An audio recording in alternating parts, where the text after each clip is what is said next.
यीशु मसीह की वंशावली एक अद्भुत कहानी है जो हमें मानवता के इतिहास में प्राचीनता की गहराई में ले जाती है।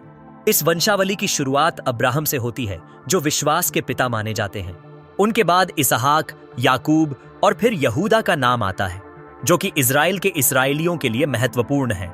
यहूदा के माध्यम से दाऊद राजाओं की एक श्रृंखला की शुरुआत होती है, जिसके माध्यम से ईश्वर ने अपने वादों को पूरा किया। यीशु की वंशावली का एक महत्वपूर्ण चरण यहूदा और तामार से पेरेस का जन्म है, जो दाऊद के पूर्वजों में से एक हैं। दाऊद के समय तक यह वंशावली ऐतिहासिक विजय, युद्धों और संघर्षों के कई अध्यायों को समेटे हुए है।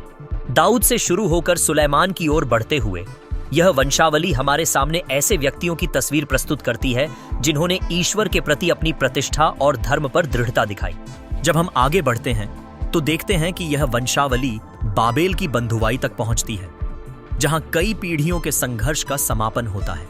यकुन्याह से शालतिएल और फिर जरुब्बाबेल तक का सफर हमें समझाता है कि कैसे ईश्वर अपने प्रतिज्ञाओं को पूरा करने के लिए कई दुर्गामी घटनाओं के माध्यम से कार्यरत है। इस वंशावली के अंत में मत्ती के अनुसार यूसुफ का नाम महत्वपूर्ण बन जाता है, क्योंकि यहीं से यीशु का जन्म होता है।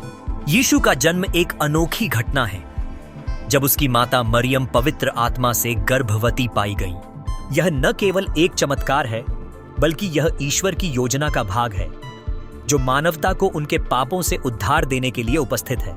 यूसुफ, जो अपने धर्म और नैतिकता के लिए प्रसिद्ध था, उसे स्थिति का सामना करना पड़ता है। जब उसने यह सोचा कि क्या करना चाहिए, तब ईश्वर के एक स्वर्गदूत ने उसे सपने में दर्शन दिया। इस सपने के माध्यम से यूसुफ को बताया गया कि उसे अपनी पत्नी को अपने पास लाने से नहीं डरना चाहिए, क्योंकि जो होने वाला है वह ईश्वर की योजना का हिस्सा है। यह संदेश न केवल यूसुफ के लिए बल्कि संपूर्ण मानवता के लिए है। इस मार्गदर्शन के फलस्वरूप यूसुफ ने मरियम को अपने पास लाने का निर्णय लिया और यीशु का नाम रखा, जो हमें उद्धार देने आया था। इस प्रकार यीशु मसीह का जन्म न केवल एक ऐतिहासिक घटना है, बल्कि यह हमारे लिए एक नई आशा और उद्धार का प्रतीक है।